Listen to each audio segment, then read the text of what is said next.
నమస్కారం. ప్రతిధ్వనికి స్వాగతం. రైల్వే మన దేశానికి జీవనాడి. కానీ ప్రయాణికులు అంతే సురక్షితంగా గమ్యస్థానాలకు చేరుతున్నారా? ఇదే $1 మిలియన్ ప్రశ్న.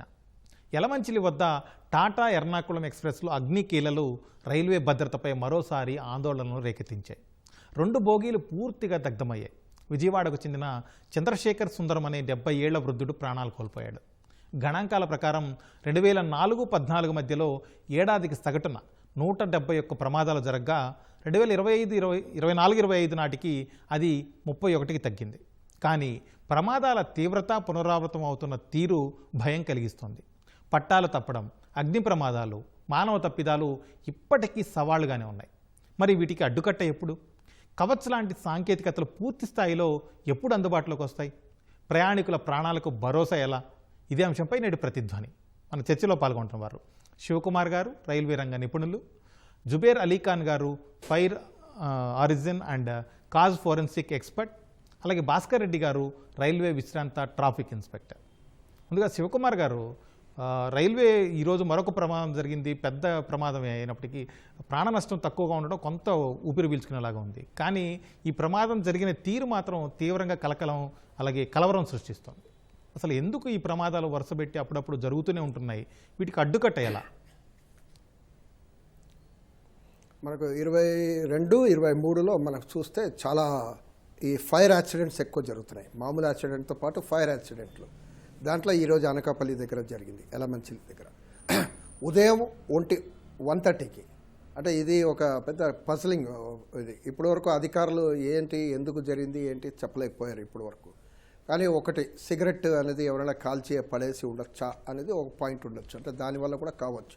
ఉదయం లేచి సిగరెట్ బయట పడేయకుండా అక్కడే పడేస్తే ఒక సమస్య ఉండొచ్చు, అది ఒకటి. ఇంకోటి, టాటానగర్ నుంచి ఎర్నాకుళం దాదాపు 2400 కిలోమీటర్లు, అంటే 45 గంటల ప్రయాణం ఉన్న ట్రైన్. ప్రైమరీ మెయింటెనెన్స్ మాత్రమే చేస్తుంటారు. నార్మల్గా ప్రతి ట్రైన్కి ఒక చోట ఎర్నాకుళంలో మెయింటెనెన్స్ చేస్తారు. వైరింగ్ అంతా బాగా చెక్ చేసి సప్లై లైన్స్ అవన్నీ చెక్ చేస్తారు. టాటానగర్లో చేయరు. టాటానగర్లో సెకండరీ మెయింటెనెన్స్. అక్కడ ఏం చేస్తారు, చెక్ చేసి జస్ట్ అన్నీ సరిగా ఉన్నాయా, ఏసీ పనిచేస్తుందా లేదా చూస్తారు, అంతే. ఇంత సుదీర్ఘ ప్రయాణం అయితే అక్కడ కూడా ప్రైమరీ మెయింటెనెన్స్ చేయాల్సిన అవసరం ఉంది. పర్టికులర్లీ ఎలక్ట్రికల్ వైరింగ్, సప్లై, ఈఓజీ, హెచ్ఓజీ ఇవన్నీ కరెక్ట్గా ఉన్నాయా లేదా చూడాల్సిన అవసరం ఉంది. అంటే ఇవి చేయాలంటే మళ్ళీ స్టాఫ్ కూడా బాగా పెంచాల్సిన అవసరం ఉంది. ఒక్కోసారి ప్లాట్ఫామ్లోనే మెయింటైన్ చేసి check fine, it is fit అని చెప్పి పంపించేస్తుంటారు. ఎందుకంటే షార్టేజ్, బండి లేట్ వెళ్ళాలి, తర్వాత పంక్చువాలిటీలో బయలుదేరాలి. సో ఇలాంటి చాలా సందర్భాలు ఉంటాయి. అంటే ఓవర్ ఏజ్డ్ ట్రైన్స్ ఇప్పుడు దాదాపు ఒక రూల్స్ ఉన్నాయి. 15 సంవత్సరాల తర్వాత ఒక కోచ్కి రీవైరింగ్ అని చేయాలి. రీహాబిలిటేషన్ పంపించి రీవైరింగ్ టోటల్గా చేయాలి. కానీ అది ఫేస్ వైజ్గా పంపిస్తుంటారు. ఎగ్జాక్ట్లీ 15 ఇయర్స్ తర్వాత చేయరు. 17 కావచ్చు, 18 కావచ్చు, 20 కావచ్చు. ఏంటంటే వరుసగా భోపాలో ఎక్కడో పంపించి చేయాలి ప్రతి కోచ్లు. కానీ ఇలాంటివి చేయకపోతే ఏమవుతుంది, ఇలాస్టిసిటీ వల్ల, వైరింగ్ ఫాల్ట్ వల్ల కూడా మీకు ఇదవుతుంది. షార్ట్ సర్క్యూట్ అందరూ అంటారు, కానీ షార్ట్ సర్క్యూట్ వల్ల ఇంత ప్రమాదం ఏం జరగదు. ఎందుకంటే షార్ట్ సర్క్యూట్లో ఆటోమేటిక్ షట్ డౌన్ అయిపోతుంది. అంత సేఫ్టీ ప్రమాణాలు అనేది పాటిస్తుంటారు.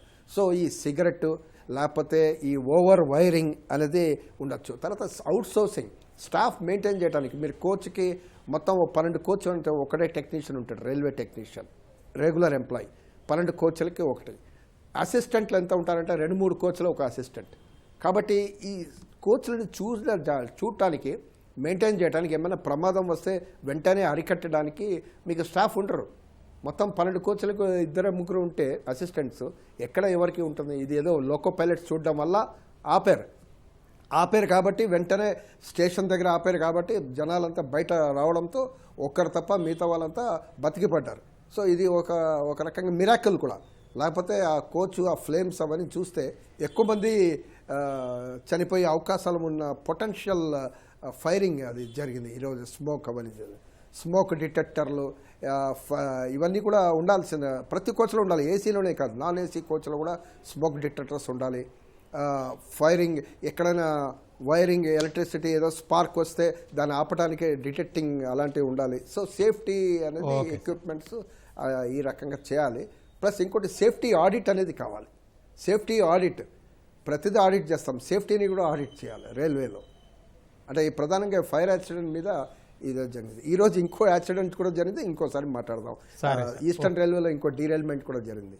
యా, అలీఖాన్ గారు, ఇప్పుడు యలమంచిలి వద్ద జరిగిన ప్రమాదంలో అగ్నిమాపక సిబ్బంది వచ్చే లోపలే 2 బోగీలకు మంటలు పూర్తిగా వ్యాపించి బోగీలు దగ్ధమైపోయాయి. అసలు ప్రమాదం జరిగిన తీరు ఏం చెబుతుంది, మనం దాన్ని ఎలా అర్థం చేసుకోవచ్చు? సార్, దీంట్లో good evening to all. Right అండి, నేను ఈ ప్రమాదం మీడియాలో చూశాను ఫొటోస్ అని నేను. బట్ సార్ గారు చెప్పినట్టుగా ఫార్చునేట్ ఏంటంటే హ్యూమన్ లాస్ చాలా తగ్గిపోయింది. ఒక వ్యక్తి అతను plus because of the age వల్ల ఆయన బయటికి రాలేకపోయిండొచ్చు. పాయింట్ ప్రమాదం ఏం చెప్తుందంటే, మనకు అక్కడ మీరు బోగీలు కనుక ఎక్స్టర్నల్ ఇమేజెస్ కనుక చూస్తే ఆ రేడియేటివ్ ఎఫెక్ట్ లోపల ఉండే ఏవైతే వస్తువులు కాలిపోయాయో ఆ రేడియేటివ్ ఎఫెక్ట్ అక్కడ కనిపించలేదు మనకి. ఎందుకంటే బయట పెట్టిన స్టిక్కర్స్ అన్నీ అలాగే ఉన్నాయి, అవి కాలేదు. ఓన్లీ ఫైర్, ఆ గ్లాసులు పగలగొట్టడం వల్ల ఫైర్ ఏమైందంటే ఫైర్ ఫ్లేమ్స్ ఆక్సిజన్ స్ట్రావేషన్ అంటారు దాన్ని టెక్నికల్గా, ఆక్సిజన్ గురించి బయటకు వచ్చాయి. ఇంత సార్ గారు అన్నట్టుకంటే అలర్ట్నెస్ ఏదైతే రైల్వేలో ఉందో ఆ రైల్వేల అలర్ట్నెస్ వల్ల ఇంతమంది బతికి పట్టబట్టారు. ఆ ప్రమాదంలో కనుక చూస్తే మన డెత్ టాల్ చాలా ఎక్కువ ఉండాలి. ఎందుకంటే మనవి కన్ఫైన్డ్ స్పేసెస్, అవి మన కర్నూలు సంఘటనలో కూడా కన్ఫైన్డ్ స్పేసెస్. ఆ కన్ఫైన్డ్ స్పేస్లో నుంచి అంతమందిని బయటికి ఎలాంటి గాయాలు లేకుండా తీసుకురాగలిగారంటే అది that fire has given enough time to come out అసార్. సో ఈ ప్రమాద తీవ్రతలో అక్కడ ఇంకోటి ఏంటంటే మన heat release rate plus fuel load calculation అంటారు.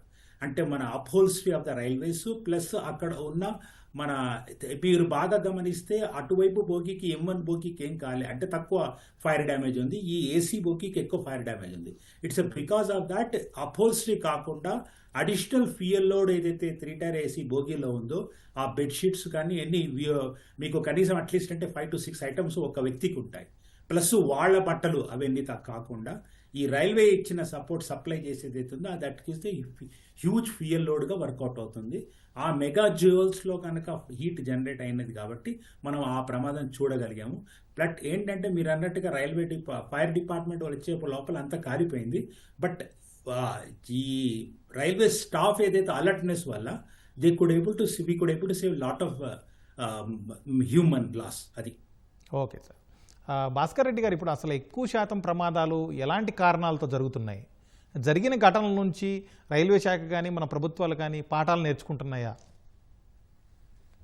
Mainly human error and equipment failure వల్ల అవుతున్నాయండి.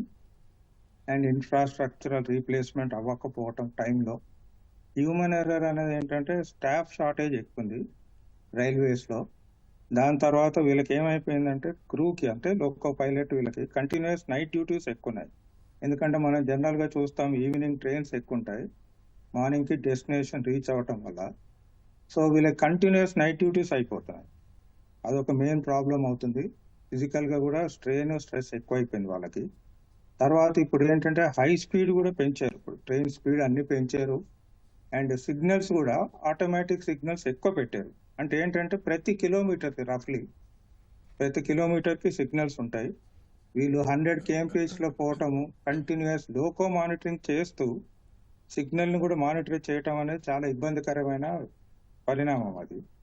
సో వాళ్ళు చేస్తూ ఉన్నారు, కానీ వాళ్ళకి ఎయిడ్గా ఏంటంటే ఎలక్ట్రానిక్ డివైసెస్ 3 kilometers ముందు ఏ సిగ్నల్ ఎట్లా ఉంది, ఏ కండిషన్లో ఉంది, ఆ డిస్ప్లే ఒకటి వాళ్ళకి అమర్చగలిగితే వాళ్ళ స్ట్రెయిన్ కూడా తగ్గుతుంది.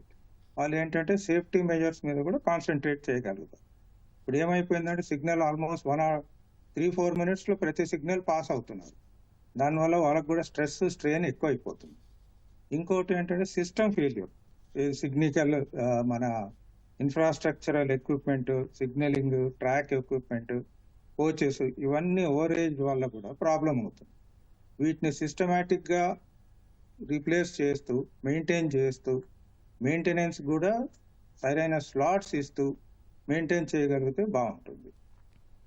భాస్కర్ రెడ్డి గారు, ఓకే, ఇట్లాంటి ప్రమాదాలు ఘటనలు జరుగుతున్నప్పుడు అలాంటి వాటి నుంచి పాఠాలు నేర్చుకుని భవిష్యత్తులో పునరావృతం కాకుండా జాగ్రత్తలు తీసుకుంటున్నారా? మీరు మంచి ప్రశ్న అడిగారు. ఎంక్వైరీలో తర్వాత రిపోర్ట్ వచ్చినా కూడా కాజెస్, రీజన్స్ ఫర్ కాజెస్, ఎక్విప్మెంటా, స్టాఫా, దేనివల్ల అయింది, రిమీడియల్ మెజర్స్ అన్నీ ఉంటాయి రిపోర్ట్లో. కాకపోతే ఇంప్లిమెంటేషన్ అనేది చేస్తారు. కాకపోతే ఆల్ ఓవర్ ఇండియా లెవెల్లో అవ్వటం అనేది కాస్త ఇబ్బందికరమైన విషయమే. చేస్తున్నారు, రైల్వేస్ చేస్తున్నారు, చేయట్లేదని కాదు రిపోర్ట్స్ ప్రకారంగా. కాకపోతే ఎప్పటికప్పుడు ఇన్సిడెంట్స్తో పాటు లాంగ్ టర్మ్ మెజర్స్ అనేవి కొద్దిగా తక్కువ ఉన్నాయి. షార్ట్ టర్మ్ మెజర్స్ అయితే చేస్తారు. లాంగ్ టర్మ్లో ఇటువంటి అవ్వకుండా, మళ్ళీ రిపీట్ అవ్వకుండా చేయటం అనేది కొద్దిగా తక్కువనే ఉంది రైల్వేస్. ఎందుకంటే లాజిస్టిక్స్ కానీ, వాస్ట్నెస్ వల్ల కానీ, రిసోర్సెస్ కానీ, ఫండ్స్ కానీ, అండ్ సేఫ్టీ ఫండ్ కూడా తక్కువ ఉంటుంది రైల్వేస్లో. వాటి వల్ల కొద్దిగా ఇబ్బంది అవుతుంది. శివకుమార్ గారు, మీరు ఇంతకుముందు అన్నట్టుగా ఈరోజే ఈస్టర్న్ రైల్వేలో ఒక పట్టాలు తప్పిన రైలు ప్రమాదం జరిగిందన్నారు. అలాగే అసలు ఇట్లాంటి పట్టాలు తప్పే ప్రమాదాలు చాలా తరచుగా జరుగుతున్నాయి. ఇలాంటి వాటిని నివారించడానికి అవకాశం లేదా? ఎక్కడ జరుగుతుంది పొరపాటు అసలు? ట్రాక్ మెయింటెనెన్స్ ఒక పెద్ద సమస్య అండి. ట్రాక్ మెయింటెనెన్స్ ఈరోజు రైల్వే డిప్రిసియేషన్ ఫండ్ అని ఉంటుంది. అంటే ఏ కంపెనీ అయినా, ఏ ఫ్యాక్టరీ అయినా డిప్రిసియేషన్ ఉంటుంది. ఆ డిప్రిసియేషన్ అంటే మీకు దానిపైన వెచ్చించాలి ఆ ఫండ్స్ అన్ని. కానీ ట్రాక్ రెన్యువల్స్ అనేది ఓవర్ డ్యూ చాలా ఉంటాయి. ఓకే, ట్రాక్ రెన్యువల్స్లో పెట్టకుండా వేరే దానికి డైవర్ట్ చేసామనుకోండి, మీరు వందే భారత్ కొనడానికి ఆ డబ్బులు స్పెండ్ చేశారనుకోండి, ట్రాక్ రెన్యువల్ ఓవర్ డ్యూ అయిపోతున్నాయి. సో అది ఎఫెక్ట్ అవుతుంది. ఇప్పుడు మీరు కాంప్ట్రోల్ ఆఫ్ ఆడిటర్ జనరల్ సిఏజీఏ నివేదిక ఇచ్చాడు, మీరు డైవర్ట్ చేస్తున్నారు, ఇది సరికాదు అనేది సిఏజీ నివేదిక ఉంది. అదే రకంగా ట్రైన్స్ ఎక్కువ ఉండడం, మెయింటెనెన్స్ తక్కువ అవడం. ట్రైన్స్ పెంచేస్తున్నారు విపరీతంగా, సాచురేషన్. ఓ ట్రాక్లో 140% ట్రైన్స్ కూడా వెళ్తున్నాయి. కానీ మెయింటెనెన్స్కి టైం ఉండట్లేదు. మీ ట్రైన్స్ వెళ్తుంటే ట్రైన్స్ ఎక్కడ గ్యాప్ ఉందో ఆ టైంలో ట్రాక్ మెన్లంతా మెయింటైన్ చేయాలి. సో అక్కడ ఒక ప్రమాదం ఉంది. అంటే కొంచెం టైం ఇచ్చి వాళ్ళు జాగ్రత్త మెయింటైన్ చేయాల్సిన అవసరం ఉంది. అదే రకంగా మీకు ఈరోజు వెల్డ్ ఫెయిల్యూర్, ఇప్పుడు చలికాలం కాబట్టి వెల్డ్ ఫెయిల్యూర్ ఎక్కువ అవుతుంటాయి, మనం చూస్తుంటాం. సో వెల్డ్ ఫెయిల్యూర్ అంటే ఎక్కువ పెట్రోలింగ్ చేయాలి. ట్రాక్ మార్నింగ్ నైట్ ఎక్కువ పెట్రోలింగ్ చేయాలి. పెట్రోలింగ్ చేయాలంటే అంతమంది స్టాఫ్ కూడా కావాలి. సో ఈ స్టాఫ్ షార్టేజ్ కూడా ఒక పెద్ద కొరత. ఈరోజు మనం చూస్తాం, బలర్షా నుంచి కాజీపేట విజయవాడ వరకు 3rd లైన్ అనేది పెట్టారు. కానీ ఒక ఆశ్చర్యమైన విషయం ఏమంటే ఒక్క పోస్ట్ కూడా క్రియేట్ కాలేదు. ఇంత 3rd లైన్ పెట్టారు, ట్రైన్స్ ఎక్కువ ట్రైన్స్ తిరుగుతున్నాయి. మరి ఇవే ట్రాక్ మీద 3 ట్రాక్లు తిరగాలి. స్టేషన్ మాస్టర్ అవే 3 ట్రాక్లో ట్రైన్స్ మెయింటైన్ చేయాలి. ఓహెచ్ స్టాఫ్, సిగ్నల్ స్టాఫ్, వీళ్ళందరూ ఆ రకంగా హెవీ బర్డన్గా ఉండటం వల్ల మీకు హ్యూమన్ ఫెయిల్యూర్ అవ్వటానికి చాలా ఆస్కారం ఉంది. ఫోబియా కూడా ఉంటుంది. సో ఈ పని ఒత్తిడి, అదే రకంగా మీకు ప్రతి సంవత్సరం 60,000 మంది రిటైర్ అవుతున్నారు రైల్వే స్టాఫ్, అది ఫిలప్ కావట్లేదు. అది కాకుండా ప్రతి సంవత్సరం 1 నుంచి 2% స్టాఫ్ని, పోస్టులని రద్దు చేస్తున్నారు. అంటే మీకు నిరుద్యోగం ఇక్కడ ఉంది, ఇక్కడ ఆవశ్యకత ఉంది. అంటే ట్రైన్ ఎక్స్పాన్షన్ మీద మీరు కాన్సన్ట్రేట్ చేయడం కన్నా చేస్తే ఓకే, జనాలకి ఫెసిలిటీస్ ఇవ్వాలి. కానీ అదే రకంగా అదే మోతాదులో ట్రైన్ సేఫ్టీ పైన కూడా అదే ఖర్చు, అదే ఎక్స్పాన్షన్ చేయాలి. చాలా కమిటీ రిపోర్ట్స్ ఇచ్చారు, కన్నా కమిటీ రిపోర్ట్. ప్రతి పెద్ద యాక్సిడెంట్ అయితే రిపోర్ట్స్ వస్తాయి కదా, రిపోర్ట్లో వాళ్ళు చెప్పడం ఏమంటే సేఫ్టీ మీద, సిగ్నలింగ్ మీద, ట్రాక్ మీద ఇంత డబ్బులు వెచ్చించాలని చెప్తారు. కానీ అది అమలు కావాలి కదా, అంత ఖర్చు పెట్టాలి, బడ్జెటింగ్ అంత చేయాల్సిన అవసరం ఉంది. సో బడ్జెటింగ్ దానిపైన కాకుండా ఓన్లీ వందే భారత్ పెట్టడంతో ఏమవుతుందంటే ఇలాంటి ఓవరేజ్ కోచెస్, ఓవరేజ్ ట్రైన్స్, మీ స్పెషల్ ట్రైన్ కనపడుతుంటుంది. స్పెషల్ ట్రైన్ ఏం లేదండి, మీ చాలా పాత ట్రైన్, అక్కడ 2 కోచ్లు ఇక్కడ 2 కోచ్లని జమ చేసి ఓ స్పెషల్ ట్రైన్ అని జరుపుతుంటారు. ట్రైన్ ఒక కండిషన్ చూస్తే మీరు చాలా ఆశ్చర్యపడిపోతారు, చాలా పేలంగా ఉంటుంది. అంటే రెడీమేడ్ ఎక్కువ కోచెస్ ఉండవు, స్పేర్ కోచెస్, స్పేర్ లోకోస్ ఇవన్నీ ఎక్కువ ఉండాలి. మెయింటెనెన్స్, వర్క్షాప్స్, ఇక్కడంతా సిబ్బంది కొరత, పని ఒత్తిడి అనేది ఇది ప్రధాన కారణం శివకుమార్ గారు యాక్సిడెంట్లకి. అలాగే యాక్చువల్గా ఈ పట్టాల నిర్వహణ అనేది, ఈ ప్రాసెస్ ఎలా జరుగుతుంది? అడవులు, కొండ ప్రాంతాలు ఇలాంటి చోట పట్టాలు ఏ విధంగా ఉన్నాయనేది రెగ్యులర్గా చెక్ చేస్తుంటారా? రెగ్యులర్ ఉంటారండి. ప్రతి ఒక యూనిట్ అంటే ఉంటుంది, 4 కిలోమీటర్లకు ఒక యూనిట్ అని ఉంటుంది, గ్యాంగ్ యూనిట్ అంటారు, ట్రాక్మెన్ యూనిట్. సో 4 కిలోమీటర్లకి ట్రాక్మెన్ యూనిట్. ఆ ట్రాక్మెన్ యూనిట్లో ఒక 15 మంది 20 మంది ఉండాలి. కానీ యాక్చువల్ లెక్క ప్రకారం. కానీ ఈ మధ్య చూస్తే 9 మంది, 6 4 కూడా ఉన్న యూనిట్స్ ఉన్నాయి. సో అక్కడ అలాంటి టైంలో మీకు డెఫినెట్గా మీకు ఆ పర్యవేక్షణ అనేది డెఫినెట్గా లోపం ఉంటుంది. అదే రకంగా పెట్రోలింగ్ అనేది, నైట్ పెట్రోలింగ్, కీ మ్యాన్ అని ఉంటారు, వీళ్ళందరూ చాలా కీలకమైన సిబ్బంది, చాలా సేఫ్టీ, చాలా కీలకమైన సిబ్బంది. వాళ్ళు అట్లా పట్టాల మీద నడుస్తూ ఉండాలి, వాళ్ళు ట్రాక్లు చూస్తూ ఉండాలి, అక్కడ ఏమైనా డిఫెక్ట్ అయిందా, ఏదైనా ఫిష్ ప్లేట్స్ ఊడిపోయిందా, నట్టుబోల్ట్ సరిగా ఉందా చూస్తూ పోవాలి. ఎదురుగా వెదకాల ట్రాక్లు ట్రైన్లు వస్తుంటాయి, కానీ వీళ్ళు చూస్తూ పోవాలి. అదే మీరు చూస్తుంటాం ప్రతి సంవత్సరం 100 మంది 200 మంది ట్రాక్ మ్యాన్ రన్ ఓవర్ అవుతుంటారు ట్రైన్లో, అంటే పని నిర్వహణలో. సో ఈ టైంలో మీరు స్టాఫ్ అనేది అంటే విపరీతమైన మీరు స్టాఫ్ పెంచాలి. ఇప్పుడు 11 lakhs ఏదైతే ఉందో ఇది సరిపోదండి, మీకు 16 to 17 lakhs అవసరం రైల్వే స్టాఫ్ ఈ రైల్వేని సరిగ్గా సేఫ్గా నడిపించాలంటే. అలీఖాన్ గారు, మొత్తం రైలు దుర్ఘటనల్లో అగ్ని ప్రమాదాలది 2వ స్థానంగా ఉంది. ఏ ఏ పరిస్థితుల్లో రైళ్లు అగ్నికి ఆహుతవుతుంటాయి, ఏ కారణంతో ఎక్కువగా నిప్పురాజుకునే అవకాశాలు ఉంటాయి? సార్ బేసికల్గా ఇక్కడ ఏది చూసినా, ఎక్కడ మనం మాట్లాడుకున్నా, ఎలక్ట్రిసిటీ ఎక్కడైతే ఉంటుందో అక్కడ ఫైర్ రిస్క్ ఆల్వేస్ ఉంటుందండి. ఇప్పుడు ఎలక్ట్రిసిటీ తోటి మా ట్రైన్ లైటింగ్ సిస్టమ్ కానీ, ఎయిర్ కండిషనింగ్ సిస్టమ్ కానీ, ఆ లోపల ఉన్న మా పవర్ సప్లై స్విచ్చెస్ కానీ ఇవన్నీ నడవాలి. కాబట్టి ఎలక్ట్రిసిటీ జనరేషన్లోనే జాగ్రత్తలు తీసుకోవాలి. మెయిన్గా ఈ ట్రైన్ ఏంటంటే ఇది ఐసోలేటెడ్ బోగి కాబట్టి ఆ దాంట్లో ఏదైతే ట్రైన్కి జనరేషన్ అవుతుందో పవర్ సప్లై, ఆ పవర్ సప్లై జనరేట్ అయ్యేటప్పుడు బోగి కింద ఎలక్ట్రికల్ కనెక్షన్ జనరేటర్ ఉంటుంది, అంటే అది ఆల్టర్నేటర్ అంటారు. ఆల్టర్నేటర్ సప్లై తీసుకొని ఏసీ సప్లై జనరేట్ చేసి మళ్ళీ దాన్ని కన్వర్ట్ చేసి డీసీలో కన్వర్ట్ చేసి బోగీలోకి ఇస్తారు. ఇక్కడ మెయిన్ ఫస్ట్ రీజన్ ఏంటంటే అండి, ఈ బోగీలో సార్ ఇంతకుముందు అన్నట్టుగా 350 kilometers 400 kilometers కంటిన్యూస్గా రన్ చేసినప్పుడు అక్కడ బోగీస్ కనుక ఆ యాక్సెస్ కనుక కరెక్ట్గా మెయింటెనెన్స్ కొరబడితే ఓవర్ హీట్ అయ్యి పక్కనున్న గ్రీస్ అంటుకుంటుందండి. అలా అంటుకొని మళ్ళీ పక్కనున్న కంబస్టివ్ మెటీరియల్ అంటుకొని బోగీలోకి మంటలు వస్తాయి. ఇక్కడ మాత్రం అలా కనిపించలేదు, ఎందుకంటే ఆ ప్యాటర్న్ ఫైర్ డైనమిక్స్ కనుక స్టడీ చేస్తే అలా అనిపించలేదు. రెండో పాయింట్ ఏంటంటే ఈ రాడ్ అండ్ బైండ్స్, మన క్లీన్నెస్ చాలా ఇంపార్టెంట్. కానీ ఇప్పుడు most of the railway stations cleaning అన్నీ అవుతున్నాయి. స్టిల్ ఆ ఎలుకలు ఏదైతే బైట్ చేస్తాయో ఎలక్ట్రికల్ వైర్ని, అది that also can lead to A high resistance అంటారు దాన్ని. High resistance, high electricity flow of electrons, కాబట్టి అక్కడ కూడా ఓవర్ హీట్ అయిపోయి అది ఇగ్నైట్ అయ్యే ప్రాబ్లం ఎగ్జిస్ట్ ఉంటుందండి.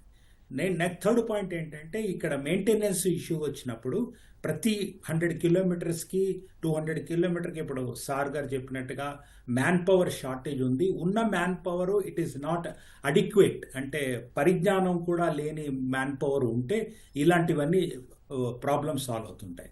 ఇంకో టెక్నికల్ ప్రాబ్లం ఏంటంటే ప్రస్తుతానికి ఏదైనా ఒక లైట్ ఫెయిల్ అయినా, ఒక ఫ్యాన్ ఫెయిల్ అయినా, ఏసీ ఫెయిల్ అయిపోయినా అక్కడ టెంపరీ ఫ్యూజెస్ పెట్టి ఆ సర్క్యూట్ని ఎనర్జైజ్ చేస్తారండి. ఆ రేటింగ్ ఆఫ్ ద ఫ్యూజెస్ కూడా కరెక్ట్ రేటింగ్ లేకపోతే, ఆ పెట్టే వాళ్ళకి ఆ పరిజ్ఞానం లేకపోతే, that also one of the cause.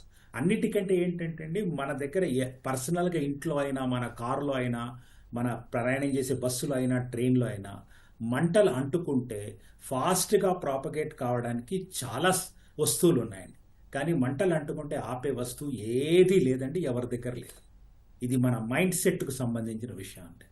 So these are the 4-5 main reasons అండి. అలీఖాన్ గారు, మీరు చెప్పినట్టు సిబ్బంది కొరత అనేది కూడా ఒక సమస్యగా మారింది, లేకపోతే నిపుణులైన సిబ్బంది లేకపోవడం కూడా ఇంకొక సమస్య అంటున్నారు. అయితే రైల్వే శాఖ ఇవన్నీ గుర్తించి సరిచేయడానికి ఎందుకు కృషి చేయడం లేదంటారు?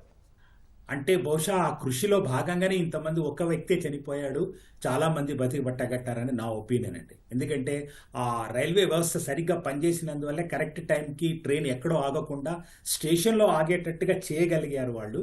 అది అక్కడే కదా ఫెసిలిటీస్ అన్ని ఫైర్ ఫైటింగ్, కానీ అది అడవిలో అయిపోయింటే అప్రోచే కష్టంగా ఉండేది ఆ రైల్వే దగ్గర, ట్రైన్ దగ్గరికి. సో బహుశా నా పాయింట్ ఆఫ్ వ్యూలో railways has a sufficient protection measures అండి. But still there is a lot of, ఈ యాక్సిడెంట్ మనకి ఏం చెప్తుంది, still you need to improve, innovation కావాలని చెప్తుంది. భాస్కర్ రెడ్డి గారు, ఇప్పుడు రైలు ప్రమాదాల్లో 2 కారణాల గురించి మాట్లాడుకున్నాం. 3వ ముఖ్యమైన కారణం మానవ తప్పిదాలు. అసలు రైలు యాక్సిడెంట్లకు సంబంధించి ఎలాంటి వాటిని మానవ తప్పిదాలుగా భావించవచ్చు, ఎట్లాంటి సందర్భాల్లో అవి జరుగుతుంటాయి? మెయిన్గా లోకో పైలట్ వాళ్ళకి ఏంటంటే పాసింగ్ సిగ్నల్ అట్ డేంజర్ అంటారు. డేంజర్ ఉండి సిగ్నల్ పాస్ అవటం వల్ల కూడా యాక్సిడెంట్స్ అవుతాయి. మెయిన్ అది కాజ్. తర్వాత లోకల్గా పాయింట్స్ సెట్టింగ్ ఉంటుంది, అవి సరిగా సెట్ అవ్వకపోవటం వల్ల కూడా అవుతుంది. తర్వాత వీళ్ళకి సరి అయిన ట్రైనింగ్ కానీ, మెయింటెనెన్స్ స్టాఫ్ ఉంటారు కదా వాళ్ళ క్రూ, ఇప్పుడు ఏం చేస్తున్నారంటే వాళ్ళందరినీ అవుట్ సోర్స్ కూడా చేస్తున్నారు. మెయింటెనెన్స్ స్టాఫ్ని కూడా అవుట్ సోర్స్ స్టాఫ్ అనగానే కాంట్రాక్ట్ లేబర్ ఉంటారు, వాళ్ళకి సరి అయిన నైపుణ్యత ఉండదు, రెస్పాన్సిబిలిటీ ఉండదు, ఆ సేఫ్టీ మెజర్ అనేది ఉండదు. ఏదో ఆ షిఫ్ట్లో పని చేసాము, 6 hours మెయింటెనెన్స్ పీరియడ్లో చేసాము, ఓకే అనిపించాము వాళ్ళ సూపర్వైజర్తో చేసేసి వెళ్ళిపోతాం. బాధ్యత అనేది ఉండదు వాళ్ళకి. సో రెగ్యులర్ రైల్వే స్టాఫ్ ఉంటే ఏంటంటే ఆ బాధ్యత ఉంటుంది, ఆ రెస్పాన్సిబిలిటీ ఉంటుంది, నాలెడ్జ్ ఉంటుంది, ఆ సేఫ్టీ కాన్షియస్నెస్ కూడా ఉంటుంది. తర్వాత నేను చెప్పినట్టుగా ఈ లోకో క్రూకి ఇబ్బంది చాలా అవుతుంది. హై స్పీడ్ వల్ల నెంబర్ ఆఫ్ సిగ్నల్స్ ఎవ్రీ 2-3 minutesకి సిగ్నల్ పాస్ అవుతూ ఉంటారు. లోకో మ్యాన్ చేస్తూ, లోకో పారామీటర్స్ చూస్తూ, వెనకాల గార్డ్తో ఎక్స్చేంజ్ చేస్తూ నడపటం అనేది చాలా ప్రాబ్లం అయిపోతుంది వాళ్ళకి. సో వాళ్ళకి ఏంటంటే ఏదన్నా ఎలక్ట్రానిక్ డివైస్ పెట్టగలిగితే వేరే కంట్రీస్లో ఉన్నట్టు ముందు సిగ్నల్ ఒక 3-4 kilometers ముందు ఏ కండిషన్లో ఉంది వాళ్ళు చూసుకోగలిగితే వాళ్ళకి చాలా ఈజీగా అవుతుంది, వాళ్ళకి సేఫ్టీ కాన్షియస్ తెలుస్తుంది, ట్రైన్ కంట్రోలింగ్ కూడా బాగుంటుంది. భాస్కర్ రెడ్డి గారు, ఇప్పుడు అయ్యా మీరు ముగ్గురు చెప్పినట్టు శివకుమార్ గారు కానీ అలీఖాన్ గారు కానీ మీ మాటల్లో అర్థమవుతుంది ఏంటంటే ఓవరాల్గా రైల్వే వ్యవస్థ మెరుగవుతుంది, కానీ కాకపోతే సిబ్బంది కొరత అయితే వేధిస్తుంది రైల్వే శాఖని అని చెప్పి, సిబ్బందిని పెంచడానికి రైల్వే శాఖ ఎందుకు చర్యలు తీసుకోవడం లేదు? అంటే చేస్తున్నారు కానీ అవసరమైనంతగా చేయట్లేదండి, రెగ్యులర్గా చేయట్లేదు. ఎప్పుడో ఒకసారి 2-3 yearsకి ఒకసారి చేస్తారు. చేయటం వల్ల ఏంటంటే ఆ నోటిఫికేషన్ ఇవ్వటము, ఆ నోటిఫికేషన్ ద్వారా మళ్ళీ టెస్ట్లు కండక్ట్ చేయటము, ఫ్రీక్వెన్సీ పెరగాలండి.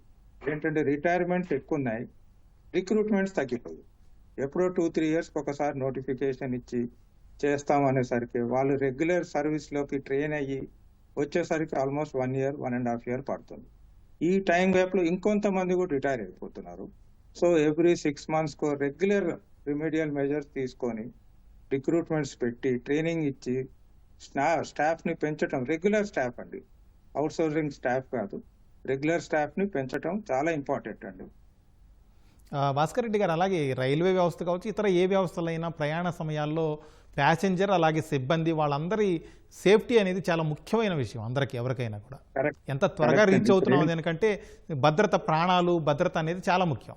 అలాంటి వాటి విషయంలో రైల్వే శాఖ ఎలా వ్యవహరిస్తుంది, ఇంకా చేసుకోవాల్సిన మార్పులు ఏంటి?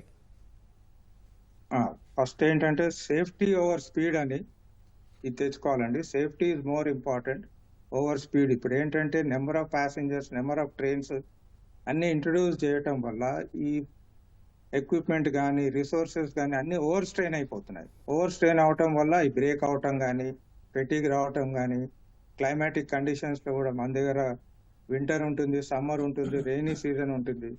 సో ఆల్ 3 seasons ప్రోన్డ్ ఎక్విప్మెంట్ కూడా తక్కువ మన దగ్గర. నెంబర్ ఆఫ్ ట్రైన్స్ ఇంక్రీజ్ చేస్తూ పోతున్నారు కానీ నెంబర్ ఆఫ్ ట్రాక్స్ ఇంప్రూవ్మెంట్ తగ్గిపోయింది.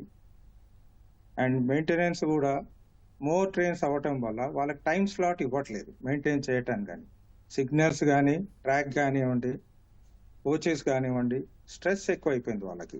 ఎందుకంటే టైం బౌండ్, పంక్చువాలిటీ ఎఫెక్ట్ కావద్దు, స్పీడ్ పెరగాలి, టైంకి పోవాలనే కాన్సెప్ట్తో నడిచినప్పుడు ఈ మెయింటెనెన్స్ అనేది వెనకాల పడిపోయింది.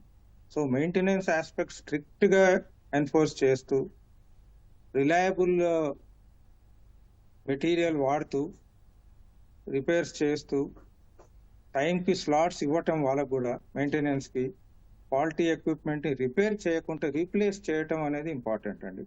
రిపేర్ అనేది టెంపరీ మెజర్, రీప్లేస్మెంట్ అనేది పర్మనెంట్ మెజర్. శివకుమార్ గారు, ఇప్పుడు స్వదేశీ పరిజ్ఞానంతో రూపొందించిన కవచ్ వ్యవస్థని ఈ 2025 చివరి నాటికల్లా హై డెన్సిటీ రూట్లన్నింటిలోని అప్లై చేయాలి, దాన్ని అమలు చేయాలి అని చెప్పి నిర్ణయించారు. కానీ అది వాయిదా పడుతూ వస్తుంది, కారణాలు ఏంటి? మన రిపోర్ట్లో చూసాం, ఈ ఇయర్ చేయలేకపోయాం, 2026లో చేస్తాం అనేది చెప్తున్నారు. అంటే ఈ కవచ్ ఏర్పాటు చేయడంలో చాలా ఉన్నాయి, మల్టిపుల్ కాంపోనెంట్స్ పెట్టాలి. ఒకటి ట్రాక్స్ పైన ట్యాగింగ్ అనేది చేయాలి, అదే కాకుండా ఆప్టికల్ ఫైబర్ అనేది లేఅవుట్ చేయాలి. అదే రకంగా రైల్వే స్టేషన్లో కవచ్ ఇన్స్ట్రుమెంట్ పెట్టాలి. అదే రకంగా ఫిట్టింగ్ అనేది కోచ్లో లోకో ఇంజిన్లో కూడా పెట్టాలి. సో ఈ మల్టిపుల్ కాంపోనెంట్స్ ఉన్నాయి అన్నమాట. అంటే దాదాపు కిలోమీటర్కి దాదాపు కనీసం 50 లక్షలు పడుతుంది. 50 లక్షల నుంచి డెన్సిటీ ఆఫ్ రూట్స్ని బట్టి ఎక్కువ డెన్సిటీ ఉన్న రూట్లు అయితే 80 లక్షలు కూడా అవుతుంది ఖర్చు ఒక కవచ్ నిర్మించాలంటే. సో దీనికి అంత పెద్ద వ్యయం ఖర్చు చేయాల్సిన అవసరం ఉంది. అదే రకంగా ట్రైన్లు మూవ్ అవుతున్నప్పుడు ఇలాంటి ఏర్పాట్లు కూడా చేయాలి.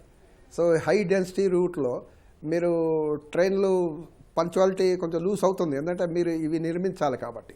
సో పంక్చువాలిటీని సేఫ్ గార్డ్ చేస్తూ ఇది నిర్మించాలంటే కష్టం. సో ఎక్కడో చోట కాంప్రమైజ్ అయ్యి చేయాలి. సో నా ఒపీనియన్లో దానివల్ల పంక్చువాలిటీ, ట్రైన్స్ టైంలో వెళ్ళాలి, సేఫ్టీ కాదు, ఈ కవచ నిర్మాణం తర్వాత చూసుకుందాం అనే దీంతో డెఫినెట్గా లేట్ అవుతుంది అనేది, అందువల్ల డిలే అయి ఉండొచ్చు అనేది నేను భావిస్తున్నాను. శివకుమార్ గారు, ఇప్పుడు ఈ కవచ వ్యవస్థ కనుక అందుబాటులోకి వస్తే ఆ ప్రమాదాలని ఎలా నివారించవచ్చు? అది ఏ విధంగా పనిచేస్తుంది? ప్రయాణికుల భద్రతకు అది ఏ విధంగా భరోసా కల్పిస్తుంది? ఒకటి ఇంతకుముందు చెప్పినట్టు లోకో పైలట్స్ చాలా అలర్ట్గా ఉండాల్సిన పరిస్థితి. ఎవరి 2 మినిట్స్కో సిగ్నల్ వస్తుంటుంది. 2 చోట్ల 4 చోట్ల సిగ్నల్, ప్రతి ఆయన ట్రాక్లోనే కాదు పక్కన ఉన్న 3 ట్రాక్లో సిగ్నల్స్ కూడా చూడాల్సిన పరిస్థితి. సిగ్నలే కాకుండా పక్కన ఏమైనా ఇంతు వెళ్తుందా, ఏది ట్రాక్లో ఏమైనా సమస్య ఉందా అవి కూడా చూడాలి. అంటే లోకో పైలట్కి ఎన్ని బాధ్యతలు ఉంటాయి. ఇలాంటి టైంలో ఈ హెడ్ ఆన్ కొల్యూషన్స్ని అవాయిడ్ చేయడానికి కవచ్ పనిచేస్తుంది. ఎందుకంటే అలర్ట్ చేస్తుంది, వెంటనే బండిని ఆటోమేటిక్ ఆపేస్తుంది. కవచ్ వల్ల మీకు వెంటనే బండి ఆగిపోతుంది. సో హ్యూమన్ ఫెయిల్యూర్కి తావు లేకుండా ఈ సిస్టమ్ పనిచేస్తుంది. సో ఇలాంటిది అవసరం, ఈ టెక్నాలజీ అనేది అవసరం. ఎందుకంటే ఓవర్ స్ట్రెయిన్డ్ పైలట్ని మీరు ఈ రకంగా కాపాడాల్సింది. ఇంతకుముందు చెప్పారు, భాస్కర్ రెడ్డి గారు కూడా చెప్పారు, వీళ్ళంతా కంటిన్యూస్ నైట్ డ్యూటీస్ ఇవన్నీ కూడా పనిచేస్తున్నారు కాబట్టి స్ట్రెయిన్ అనేది ఎక్కువ ఉంటుంది. మన పైలట్స్ చూసాం, కంటిన్యూ వీక్లీ 2 నైట్స్ 4 నైట్స్ పనిచేస్తున్నారు. దానివల్ల యాక్సిడెంట్లు అవుతాయి అనేది పైలట్స్కే చెప్పినప్పుడు లోకో పైలట్స్ కూడా ఇదే వర్తిస్తుంది. కాబట్టి ఈ కవచ్చు, లోకో పైలట్ వర్కింగ్ ఇవన్నిటిని కూడా మెరుగుపరచాలంటే వ్యాకెన్సీస్ కూడా ఫిలప్ చేయాలి. ఈరోజు లోకో పైలట్ వ్యాకెన్సీస్ చాలా ఉన్నాయి అన్నమాట. వీళ్ళకి ఒక టైం అనేది ఉంటుంది, 16 అవర్స్ పని చేయాలా, 18 అవర్స్ పని చేయాలా అని కూడా ఉంటుంది. 20 అవర్స్ కూడా పనిచేస్తుంటారు లోకో పైలట్స్ గుడ్స్లో అయితే. తర్వాత ఈ ఎక్స్ప్రెస్ పైలట్స్కి అయితే ఏ బండి వెళ్ళాలి వాళ్ళకే తెలియదు. రేపు మీరు చార్మినార్ బండి ఎక్కాలంటారు, తర్వాత లేదంటే చెన్నై బండి ఉంది, దీనికి మనుషులు రాలేదు, సో ఇది ఎక్కండి అంటారు. సో మారిపోతుంటాయి. సో ఈ లోకో పైలట్స్కి ఆ రకంగా వాళ్ళకి డైలీ వర్కింగ్ ఉంటుంది, క్యాలెండర్ రెస్ట్ ఉండదు, క్యాలెండర్ లీవ్ అనేది కూడా లేదు, వాళ్ళకి రెస్ట్ లేదు. సో ఇలాంటి పరిస్థితుల్లో ఈ లోకో పైలట్స్ పనిచేస్తున్నారు. సో ఈ కవచ్ అనేది హ్యూమన్ ఫెయిల్యూర్ని అవాయిడ్ చేయడానికి ఉపయోగపడుతుంది, హెడ్ ఆన్ కొల్యూషన్స్. శివకుమార్ గారు, మీరు అన్నట్టుగా ఇప్పుడు ఈ కవచ్ వ్యవస్థ భారతదేశం అంతా చూస్తే ఎంత శాతం రైళ్ల ట్రాకులకు సంబంధించి రూట్లలో అందుబాటులో ఉంది? అలాగే లోకో పైలట్ల సమస్యని తీర్చడానికి రైల్వే శాఖ ఏమైనా చర్యలు తీసుకుంటుందా? నెంబర్ ఆఫ్ అవర్స్ తగ్గించి వాళ్ళ డ్యూటీలు కరెక్ట్గా అమలు చేసి కొత్తగా భర్తీ చేయడానికి ఎందుకు చర్యలు తీసుకోవట్లేదు? ఎక్కడ లోపం ఉందంటారు? లోకో పైలట్స్ వాళ్ళ డిమాండ్ ఉంది, అలా 6 అవర్స్ డ్యూటీ చేయాలనేది ఒకటి. అదే రకంగా 8 hours duty, 10 hours working rule. Goods డ్రైవర్కి అయితే 10 అవర్స్ అనేది ఉంది, కానీ వాళ్ళు 15 అవర్స్ 16 అవర్స్ కూడా పనిచేస్తుంటారు.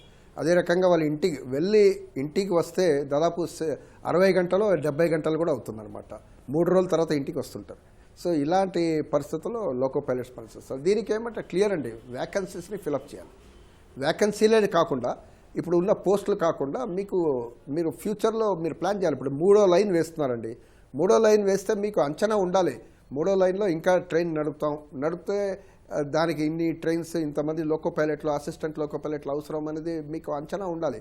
సో వరుసగా ఒక రన్నింగ్ ప్యానల్ లాగా ఒక పెట్టాలి.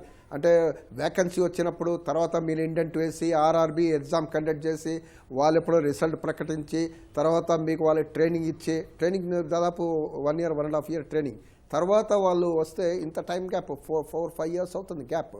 అలా కాదండి, మీరు ప్యానల్లో సఫిషియంట్ బఫర్ స్టాక్ని కూడా పెట్టుకోవాలి. ఎప్పుడైనా అడిషనల్ ఉంటే అడిషనల్ రిక్రూట్మెంట్. ఈరోజు మీరు 100 రిక్రూట్ చేశారు, కానీ మీ స్టాక్లో ఉండాలి ఇంకో 200 మనుషులు. ఇప్పుడు కొత్త ట్రైన్ పెట్టారంటే వెంటనే మళ్ళీ రిక్రూట్ చేయాలి, వెంటనే యాసిటీస్ మీ దగ్గర ఆల్రెడీ ప్యానల్ ఉంటుంది. సో ఈ రకంగా చర్యలు తీసుకోవాలంటే స్టాఫ్ సిబ్బంది రిక్రూట్మెంట్లో చొరవ చూపించాల్సిన అవసరం ఉంది. ఇక్కడ మాత్రం మీరు ఖర్చు చేయకుండా ఇక్కడ రెస్ట్రిక్ట్ చేసి ఆ రకంగా చేస్తే మాత్రం ఇలాంటి ప్రమాదాలు అనేది ఉంటుంది. అలీఖాన్ గారు, ఇప్పుడు ఏసీ బోగీల్లో పొగను గుర్తించే సెన్సార్లు ఉన్నాయని రైల్వే శాఖ చెబుతోంది. ఇప్పుడు ఈరోజు జరిగినటువంటి ప్రమాదంలో ఆ వ్యవస్థ కరెక్ట్గా సరైన టైంలో ప్రయాణికులను అలర్ట్ చేసిందా? సార్, రైల్వేలో నాకున్న ఇన్ఫర్మేషన్ ప్రకారం aspiration type automate fire detector and smoke detectors ఉంటాయండి. అవి ఏమవుతాయంటే హ్యూమన్ ఇంటర్వెన్షన్ లేకుండా, అలర్ట్నెస్ లేకపోతే బండికి అది న్యూమెటిక్ సిస్టమ్ ఫెయిల్ చేసేసి ఎక్కడంటే అక్కడ ఆపేస్తుంది. సో బహుశా ఈ అలర్ట్నెస్ రావడానికి, లోకో పైలట్ గుర్తించడానికి, ఈ బండి స్టేషన్ చేరుకోవడానికి ఆ వ్యవస్థ బాగా పనిచేసింది. అంటే చాలా మంది బయటికి వచ్చేసారు కాబట్టి ఆ వ్యవస్థ చాలా బాగా పనిచేసిందని నేను అనుకుంటున్నాను. బట్ స్టిల్ అది వ్యవస్థ పనిచేసిందా లేదా అంటే ఆ బోగీని మొత్తం ఫోరెన్సిక్ స్టడీ చేస్తే కానీ మనకు ఆ క్లారిటీ రాదు. బట్ ఆటోమేటిక్ ఆస్పిరేషన్ సిస్టమ్ ఏదైతే స్మోక్ డిటెక్టర్స్ ఉన్నాయో, ఆ ఫైర్ డిటెక్టర్స్ అవి బాగా పనిచేసాయి కాబట్టి మనకు ఈ రిజల్ట్ అవుట్కమ్ తక్కువ క్యాజువాలిటీలో కన్క్లూడ్ చేయగలిగాం అనమాట. నా పాయింట్ ఆఫ్ వ్యూ ప్రకారం అది పనిచేస్తుంది sir. That is what working efficiently. Okay, Ali Khan garu, okay, ఆ వ్యవస్థ పనిచేస్తుంది అనేది ఒకటి. ఈరోజు కొద్దిగా ప్రాణ నష్టాన్ని అయితే తప్పించగలిగారు, కానీ ప్రమాదాన్ని ఆపలేకపోయారు. కానీ ఇప్పుడు మీరు కానీ, లేకపోతే భాస్కర్ రెడ్డి గారు కానీ, లేకపోతే మన శివకుమార్ గారు కానీ, ముగ్గురు చెబుతున్న దాంట్లో ఒకటే విషయం ఏంటంటే సిబ్బంది సమస్య అనేది చాలా ఎక్కువ ఉంది, కొరత ఉంది. దాన్ని భర్తీ చేయాలి, మరింత సఫిషియెంట్ సిబ్బంది ఉండాలి, అవసరమైతే బఫర్ కూడా పెట్టుకోవాలి. ఎప్పుడు అత్యవసరమైతే అప్పుడు కొత్తగా ట్రాకులు పెంచినప్పుడు, రైళ్లు వేసినప్పుడు దానికి తగిన సిబ్బంది రెడీగా ఉంటే అవసరమైనప్పుడు వాడుకోవచ్చు అని. కానీ రైల్వే శాఖ ఎందుకు మీనమేషాలు లెక్కిస్తోంది, ఎందుకు ఆలస్యం చేస్తుంది ఈ విషయంలో? బహుశా ఇప్పుడు ఏ వ్యవస్థ, ఏ కంపెనీలు తీసుకున్నా, ఏ వ్యవస్థ తీసుకున్నా మన కృత్రిమ మేధస్సు టైపు ఎక్కువ పనిచేస్తున్నారు. ఈ ఎప్పుడైతే మనం స్మోక్ డిటెక్టర్ గురించి మాట్లాడామో, there is a lot of improvement. అంటే ఇంప్రూవ్మెంట్ అంటే నార్మల్గా స్మోక్ డిటెక్టర్ వచ్చి అలారం సిస్టమ్ వచ్చే విధంగా కాకుండా అది link to the pneumatic system of the bogie, అంటే brake application and everything. So ఇలాంటి వ్యవస్థ మీద పనిచేసి సిబ్బందిని తక్కువ ఉపయోగించుకొని ఆర్థిక మీద కృత్రిమ మేధస్సు మీద ఎక్కువ ఆధారపడి చెయ్యాలని మరి వాళ్ళ లెక్కలు ఉన్నాయేమో, వాళ్ళు రీసెర్చ్ చేస్తున్నారేమో. మనం ఇప్పుడు వందే భారత్ కనుక మనం చూస్తే at par excellency in the infrastructure and the mechanical and electrical architect system ఇంటిగ్రేషన్లో అది మనకు బాగా క్లియర్గా కనిపిస్తుంది అక్కడ. బహుశా అలాంటి మీద పనిచేస్తున్నారేమో. సార్లు ఇద్దరు అన్నట్టుగా మ్యాన్ పవర్ కాకుండా correct man power, experience man power కావాలండి. ఆ పాయింట్తో నేను ఎక్కువ. బట్ రైల్వేస్ ఎందుకంటే కృత్రిమ మేధస్సు మీద ఎక్కువ పని చేసుకొని తక్కువ మానవ వనరులు ఉపయోగించుకుంటే బాగుంటుందన్న పాయింట్ మీద ఆలోచిస్తున్నారు.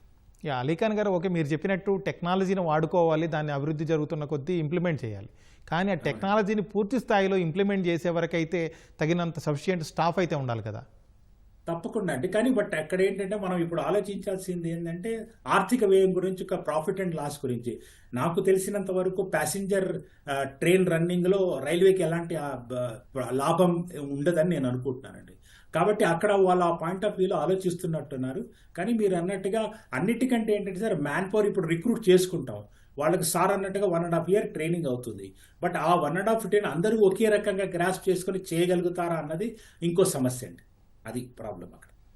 భాస్కర్ రెడ్డి గారు, ఇప్పుడు రైల్వే ట్రాకులు కావచ్చు, బోగీల్ని సరిగ్గా నిర్వహించకపోవడం వల్లే ప్రమాదాలు జరుగుతున్నాయని చెప్పి గతంలో కాగు కూడా నివేదికలు ఇచ్చింది. ఇలాంటి లోపాలు సరిదిద్దడానికి రైల్వే శాఖ ఎలాంటి చర్యలు తీసుకుంది? అంటే ఫస్ట్ ఏంటంటే షార్ట్ టర్మ్ మెజర్స్ అని ఉంటాయండి. ఇంటెన్సివ్ పెట్రోలింగ్ చేస్తారు, ట్రాక్స్ కానీ, కోచెస్ కానీ, సిగ్నలింగ్. తర్వాత ఈ ఆసిలోగ్రామ్ వ్యాన్ అని ఒకటి ఉంటుంది, ట్రాక్ మీద నడుపుతారు వాళ్ళు రెగ్యులర్గా షెడ్యూల్ ప్రకారము. దాంట్లో ట్రాక్ డిఫెక్ట్స్ ఏమైనా ఉన్నా కూడా తెలుస్తాయి. ఇప్పుడు ఏమైందంటే ట్రాక్లో రైల్ షార్టేజ్ ఉంది, సిగ్నల్లో ఎక్విప్మెంట్ షార్టేజ్ ఉంది, కోచెస్లో స్పేర్ షార్టేజ్ ఉంది.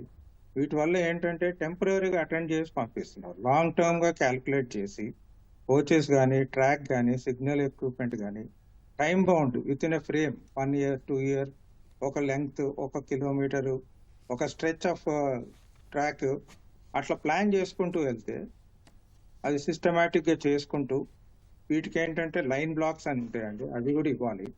లైన్ బ్లాక్స్ ఎందుకు ఇవ్వలేకపోతున్నారు అంటే ట్రైన్స్ ఎక్కువ అయిపోయాయి, గూడ్స్ ట్రైన్స్ ఎక్కువైపోయింది, ఎర్నింగ్ కెపాసిటీ పెంచాలనే ఆకాంక్ష ఉంది రైల్వేకి. ప్రాఫిట్లో నడవాలని చూస్తున్నారు. సో దానివల్ల కొద్దిగా ఇబ్బంది అవుతుంది టైం స్లాట్స్ ఇవ్వటం కూడా. టైం స్లాట్స్ కూడా ఏమైపోయిందంటే మోర్ నెంబర్ ఆఫ్ ట్రైన్స్ వల్ల అడిక్వేట్ టైం వాళ్ళకి ఎంత కావాలో అంత ఇవ్వలేకపోతున్నారు. ఇస్తున్నారు కానీ అది సరిపోవట్లేదు. అండ్ వాళ్ళు ఏంటంటే trained technical skilled man power కూడా తగ్గిపోయింది మన రైల్వేస్లో. వాళ్ళ గివెన్ టైంలో కూడా మెయింటైన్ చేయలేకపోతున్నారు. భాస్కర్ రెడ్డి గారు, ఇప్పుడు ఓకే మీరు కానీ అలీఖాన్ గారు అన్నట్టుగా ఏంటంటే వాళ్ళకి ప్రాఫిట్ కోసం చూస్తున్నారు, లేకపోతే ప్రయాణికుల్ని చేరవేయడం వల్ల తగిన ఆదాయం రావట్లేదు, దాన్ని తగ్గించుకోవడానికి ఈ విధంగా చేస్తున్నారన్నారు. కానీ ప్రయాణికుల భద్రత అనేది, ప్రాణాలు అనేది అత్యంత ముఖ్యం. వాటిని పణంగా పెట్టి, భద్రతను పణంగా పెట్టి ఆదాయం కోసం చూడడం కరెక్టేనంటారా? లేదండి, సేఫ్టీ డిపార్ట్మెంట్ అనేది రైల్వేస్లో ఉంది. వాళ్ళు ఫంక్షన్ చేస్తున్నారు, చూస్తున్నారు. కానీ resources, man power shortage, equipment failures ఇవన్నీ యాడ్ అవుతున్నాయి. ఉన్నది సేఫ్టీ డిపార్ట్మెంట్ ఉంది, వాళ్ళు ఫంక్షన్ చేస్తారు, రెగ్యులర్గా ఇన్స్పెక్షన్స్ చేస్తారు, పీరియాడికల్ మెయింటెనెన్స్ చేస్తారు. ఆర్ఓహెచ్ అని ఉంటుంది, పిఓహెచ్ అని ఉంటుంది, కోచెస్కి ట్రాక్ ఉంటుంది. ఈ మ్యాన్ పవర్ షార్టేజ్ వల్ల trained man power, skilled man power లేకుండా పోతుంది.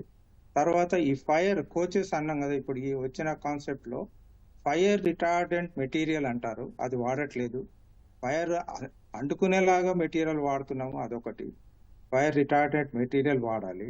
ఇన్ఫ్లమేబుల్ ఐటమ్స్ క్యారీ చేయకుండా ప్యాసింజర్స్ దగ్గర కూడా ఎయిర్పోర్ట్ లాగా చెక్ చేయాల్సి వస్తుందండి. ఎందుకంటే ఎవరేం క్యారీ చేస్తున్నారు, ఎవరేముంది, బ్యాగ్లో ఏముంది, సూట్ కేసులో ఏముంది, ఎవరికేం తెలియట్లేదు.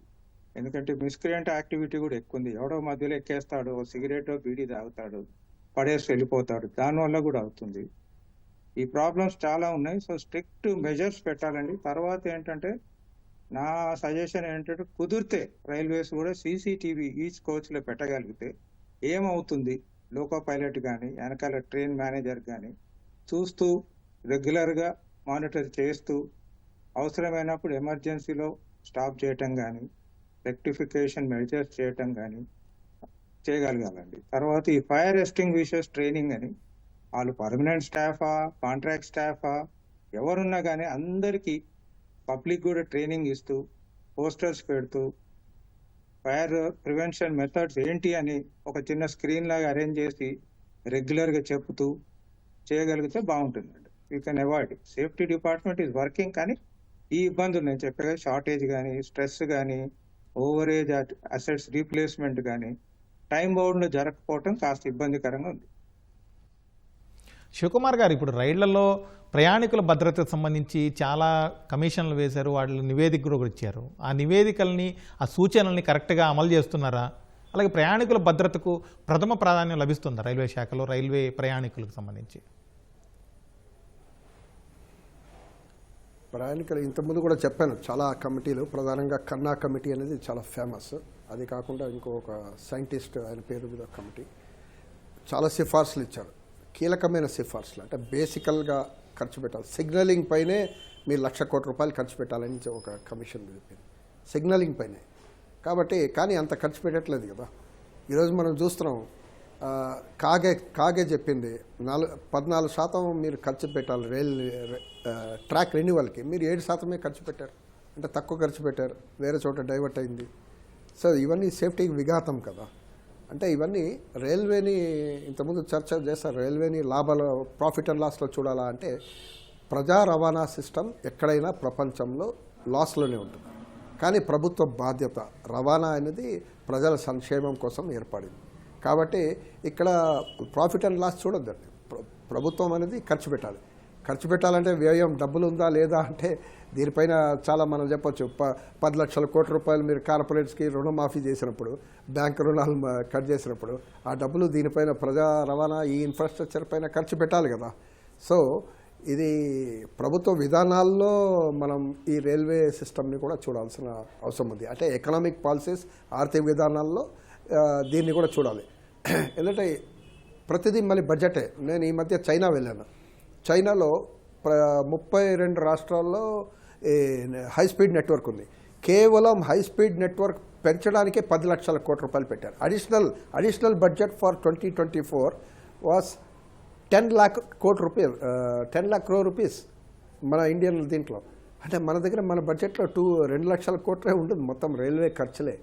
మళ్ళీ దాంట్లో కూడా అప్పులు, మీకు ఐఆర్ఎఫ్సి నుంచి అప్పులు, బాండ్ నుంచి అప్పులు, ఎల్ఐసి నుంచి అప్పులు మనం తీసుకుంటున్నాం. అవి కూడా మళ్ళీ ఇంట్రెస్ట్ బర్డన్స్ కూడా ఉన్నాయి.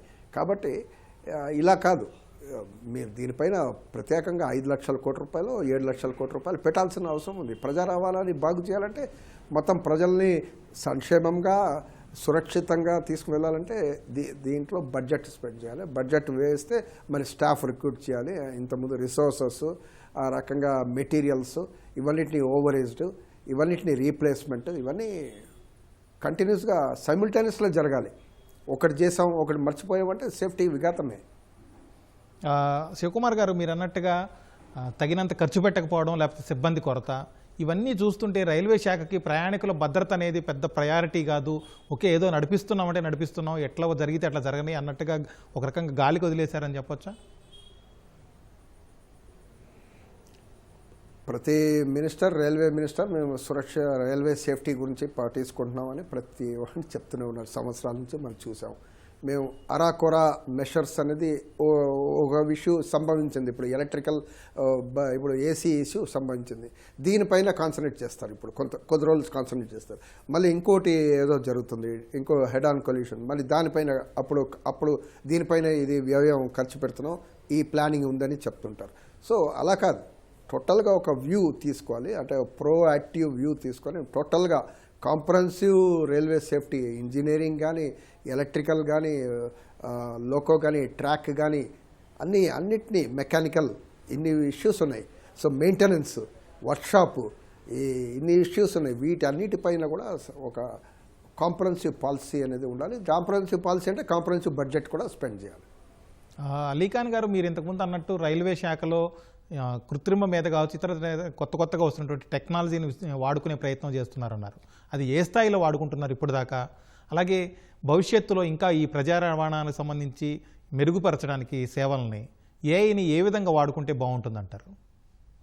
సరే, ఏని ఇప్పుడు సార్ గారు చెప్పినట్టుగా పైలట్ ఫస్ట్ మనకు స్ట్రెస్ తగ్గించాలని ఇప్పుడు మనం అందరం చూసాం. ఇండిగో సమస్య ఎంత జటిలంగా మనకు ఏర్పడిందో ఇండియా ఎకనామిక్ కానీ, ఇండియన్ ప్యాసింజర్స్ కానీ. సో అలాంటి వ్యవస్థను కావాలి అంటే, ఇప్పుడు లోకో పైలట్ మీద స్ట్రెస్ తగ్గించాలి అంటే, ఇప్పుడు అందరి దగ్గర టీసీల దగ్గర ఐప్యాడ్లు చూస్తున్నాం. ఇంతకుముందు ఐప్యాడ్ అంటేనే ఏంటో తెలియని రోజుల నుంచి ఇప్పుడు ప్రతి టీసీ దగ్గర ఐప్యాడ్ ఉంటుంది, ఐప్యాడ్లో టిక్ చేసుకుంటాడు. అలాంటి వ్యవస్థలో ఈ కృత్రిమ మేధస్సు అంటే ఇట్స్ ఓన్ శాటిలైట్ సిస్టమ్ లాంటిది పెట్టుకొని ఆ కృత్రిమ మేధస్సు తోటి లోకో పైలట్ మీద స్ట్రెస్ తగ్గించుకుంటే అలాంటి ఒక ఉపయోగం ఏఐకి ఉంటుంది. ఇంకో ఉపయోగం ఏంటంటే, ఏఐ వల్ల ఈ ప్యాసింజర్కి అప్డేట్స్ ఇవ్వడం కానీ, ఎందుకంటే మన ఏసీ బోగి డిజైన్ సిస్టంలో మనం స్క్రీన్స్ పెట్టడం చాలా కష్టం అవుతుంది. ఆ స్క్రీన్ మెయింటెనెన్స్ ఇష్యూ. ఇప్పుడు అందరికీ మొబైల్స్ వస్తాయి కాబట్టి ప్రతి ఒక్క మెసేజ్ మనకు అందరికీ అందుబాటులో ఉంటుంది. కాబట్టి అలాంటి వీడియోలు ట్రైన్ ఎక్కే ముందు ఆ వీడియోని చూసి సేఫ్టీగా అలాంటి ఏ రంగంలో కూడా తీసుకొని ఇమ్మీడియట్గా అలర్ట్ చేసే విధానాన్ని కూడా వాడుకుంటే బాగుంటుందని నా అభిప్రాయం. ఇప్పటివరకు కొంత దాన్ని ఏమైనా అమల్లో ఉందా సార్, ఏఐ టెక్నాలజీని వాడకం అనేది రైల్వే?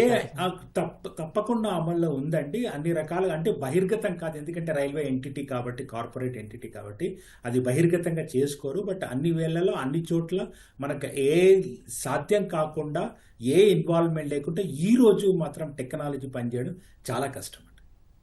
భాస్కర్ రెడ్డి గారు, ఇప్పుడు రైలు ప్రమాదాల నివారణకు విధానపరంగా ఎలాంటి మార్పులు రావాలంటారు? ఉద్యోగాల భర్తీ కావచ్చు, శిక్షణ, లేకపోతే వాళ్ళకి అకౌంటబిలిటీ ఉండాలంటే ఇప్పటికిప్పుడు తక్షణంగా ఏం చేయాలంటారు? అంటే దీంట్లో 2 ఉన్నాయండి, short term, long term. Short term ఏంటంటే ఇమీడియట్ గా ఈ మధ్య కూడా ట్రై చేశారు రైల్వేస్ రిటైర్డ్ ఎంప్లాయీస్ ని కూడా తీసుకోవటానికి, ఇది షార్టేజ్ ఆఫ్ స్టాఫ్ ఓవర్కమ్ అవటానికి. కాకపోతే వాళ్ళు ఏజ్ బార్ అయిపోయి కూడా ఇబ్బంది పడుతున్నారు కాబట్టి వాళ్ళు కూడా అంత ముందుకు రావట్లేదు. లాంగ్ టర్మ్ మెజర్గా ఏంటంటే, నేను ఇందాక చెప్పినట్టుగా రెగ్యులర్గా రిక్రూట్మెంట్ చేస్తూ పోవాలండి. ఏమవుతుందంటే, మినిమం ఇన్ని వేకెన్సీస్ వచ్చాక అనలైజ్ చేసి అప్రూవల్స్ తీసుకొని మళ్ళీ నోటిఫికేషన్ ఇచ్చి రిక్రూట్మెంట్ చేసి ఇవన్నీ అయ్యేసరికి చాలా టైం పడుతుంది.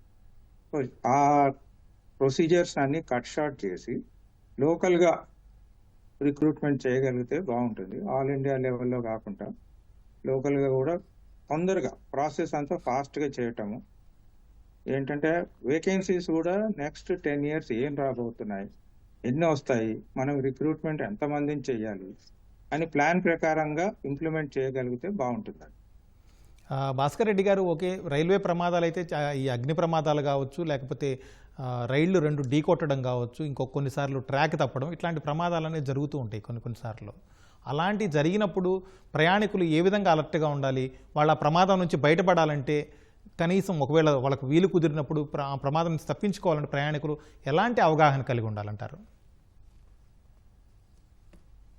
అంటే ఇప్పుడు ఈ పర్టికులర్ కేసులో ఫైర్ అయినందుకు రీజన్స్ కూడా మనకు క్లియర్గా ఇంకా తెలియలేదు. So at least they should prevent carrying ఈ ఇన్ఫ్లేమబుల్ మెటీరియల్స్ కానివ్వండి, ఎవరన్నా బీడీ కానీ సిగరెట్ కానీ కోచెస్లో తాగుతుంటే వాడిని ఆపటం కానీ, పబ్లిక్ కూడా పార్టిసిపేషన్ ఉంటే రైల్వేకి హెల్ప్ అవుతుందండి. వాళ్ళకు కూడా కొంతమందికి ట్రైనింగ్ ఇవ్వచ్చు, ఫైర్ ఎస్టింగ్విషర్స్ ఎట్లా వాడటము, లేదా వాడే పద్ధతి ఏంటి ఎక్స్ప్లెయిన్ చేయగలిగితే. మనం ఏరోప్లేన్లో చూస్తాము, వాళ్ళు చెప్తారు కదా ఎయిర్ హోస్టెస్ ఇట్లా ఎమర్జెన్సీ మెజర్స్ అయితే ఇట్లా చేయాలి అట్లా చేయాలని. అట్లాగే రైల్వేస్ కూడా వాళ్ళకి చెప్పగలిగి వాళ్ళు కూడా బాధ్యతగా తీసుకొని చేయగలిగితే బాగుంటుందండి. మెటీరియల్స్ స్క్రీనింగ్ కూడా నాకేమనిపిస్తుంది అంటే ప్రజెంట్ ట్రెండ్లో మాస్ పాపులేషన్లో మనం ఎయిర్పోర్ట్ లాంటి స్క్రీనింగ్ టెక్నాలజీ, బ్యాగేజ్ కానివ్వండి, స్క్రీన్స్ కానివ్వండి, ఇన్ఫర్మేషన్ కానివ్వండి, ఇవన్నీ ప్యాసింజర్స్ కూడా చెప్పి ఎమర్జెన్సీ అప్పుడు అన్యూజువల్స్ అయినప్పుడు కూడా ఏమి చేయాలి ప్యాసింజర్స్ అనే ఇన్ఫర్మేషన్ వాళ్ళకు కూడా ఇవ్వగలిగితే అది చాలా హెల్ప్ఫుల్గా ఉంటుందండి రైల్వేస్ కూడా. భాస్కర్ రెడ్డి గారు, అలాగే ప్రమాదాలు జరిగినప్పుడు ప్రయాణికులు ఎవరైతే ఉంటారో వాళ్ళు తమ ప్రాణాలని కాపాడుకోవడానికి ఎలాంటి అవగాహన కలిగి ఉంటే ఏ విధంగా బయటపడవచ్చు అంటారు? అంటే ఇప్పుడు బేసికల్గా ఎమర్జెన్సీ ఎగ్జిట్స్ అని ఉంటాయండి. కోచెస్లో కూడా ఎమర్జెన్సీ విండోస్ ఉంటాయి. వాటిని కూడా లొకేట్ చేసుకొని వాటిని ఆపరేట్ చేయగలిగే బేసిక్ నాలెడ్జ్ కొద్దిగా, అక్కడ పక్కన ఒక హ్యామర్ ఉంటుంది, ఆ హ్యామర్ తీసుకొని దాన్ని బ్రేక్ చేయగలిగితే దే కెన్ కమ్అట్ ఫాస్టర్ అనమాట. ఎవరో బయట వాళ్ళు వచ్చి చేసేసరికి రన్నింగ్లో ట్రైన్లో కూడా ఇబ్బంది అవుతుంది. సో బేసిక్ నాలెడ్జ్ వాళ్ళు కూడా కొద్దిగా పెంచుకొని, లేదా టీటీస్ కానివ్వండి, ఈ ఆన్లైన్ స్టాఫ్ని కానివ్వండి అడిగి ఏది ఎమర్జెన్సీ విండో ఎక్కడ ఉంది, సేఫ్టీ మెజర్స్ ఏమేమి ఉన్నాయి అని అవగాహన తెలుసుకోగలిగితే బాగుంటుంది. దానికి అవగాహన కల్పించడానికి రైల్వే శాఖ తరపున ఎలాంటి చర్యలు తీసుకుంటే మేలంటారు? అంటే ఇప్పటికి ప్రస్తుతానికైతే అన్ని కోచెస్లో మనం చూస్తాము డోంట్ స్మోక్ అనే పోస్టర్స్ ఉంటాయి, ఎమర్జెన్సీ ఎగ్జిట్ అని ఉంటుంది. కాకపోతే మాస్ మీడియాను కూడా యూజ్ చేసుకొని టీవీస్ కానివ్వండి, న్యూస్ పేపర్స్ కానివ్వండి, ఎలక్ట్రానిక్ మీడియాలో కూడా, సోషల్ మీడియా కూడా ఎక్కువ విస్తృతమైంది ఇప్పుడు. సోషల్ మీడియాలో కూడా రెగ్యులర్గా ప్రివెంటివ్ మెజర్స్, ఒక్కొక్క ఇన్సిడెంట్ ఫైర్ అయినప్పుడు ఏం చేయాలి, డీరైల్మెంట్ అయినప్పుడు ఏం చేయాలి, రెస్క్యూ రిమీడియల్ మెజర్స్ ఏముంటాయి. రైల్వే ప్రయారిటీ సేఫ్టీలో మాత్రం టు సేవ్ లైఫ్ అనేది ఉంటుందండి ఎక్కడైనా కానీ. హౌ ప్యాసింజర్ షుడ్ కోఆపరేట్ అనేది వాళ్ళకు కూడా నేర్పగలిగితే బాగుంటుంది. Okay sir, thank you Bhaskar Reddy గారు డిస్కషన్లో పార్టిసిపేట్ చేసినందుకు. అలీఖాన్ గారు థ్యాంక్ యూ సార్, శివకుమార్ గారు థ్యాంక్ యూ వెరీ మచ్. మన చర్చలో పాల్గొన్న 3 రైల్వే నిపుణులు చెబుతున్న దాని ప్రకారం రైల్వే శాఖ ఇప్పటికీ భద్రత విషయంలో కొంత వెనక ముందు ఆలోచిస్తుందని, ప్రయాణికుల భద్రతని ప్రథమ ప్రాధాన్యంగా తీసుకొని మరింత బడ్జెట్ కేటాయించాలి. అలాగే రైళ్ల సంఖ్యను పెంచినట్టే సిబ్బందిని కూడా పెంచాలి. సిబ్బంది మీద ఒత్తిడి ఎక్కువ అవడం కూడా ప్రమాదాలకు కారణమవుతుంది. వీటన్నింటిని తగ్గించి తగిన జాగ్రత్తలు తీసుకొని ప్రజా రవాణాని మరింత మెరుగుపరిస్తే ప్రమాదాలను నివారించవచ్చు, ప్రయాణికుల ప్రాణాలను కాపాడవచ్చు అని సూచిస్తున్నారు. ఇది వాళ్ళ ప్రతిధ్వని. నమస్కారం.